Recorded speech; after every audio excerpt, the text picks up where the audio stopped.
တော့ over ကားသွားပါပြီ ဒီလိုချင်းနေရ ဒီလိုချင်းနေရဘလို့မှကား20စီးဖို့ကမဖြစ်နိုင်ပါဘူးအကွာရီယံလို့ရှိပြတွေ့ပါမယ်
အခုဆိုရင်တော့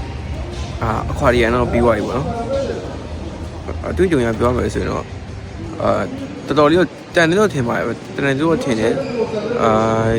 ကျွန်တော်ဒီဟာကိုဆို53ဒေါ်လာပေါ့နော်စင်နီမာရောအပါတရားကို53ဒေါ်လာပေါ့နော်စင်နီမာရောအပါအဲ့တော့စင်နီမာမပါဘူးဆိုရင်ကျွန်တော်40ပေါ့နော်တရားကို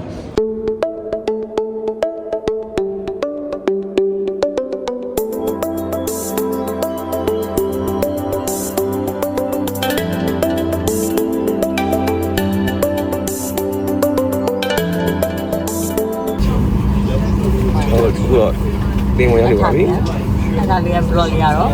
ဒီဆုံးပါပြီနောက် vlog ကြရင်လည်းတင်ပြကြပါမယ်တတားပါ bye bye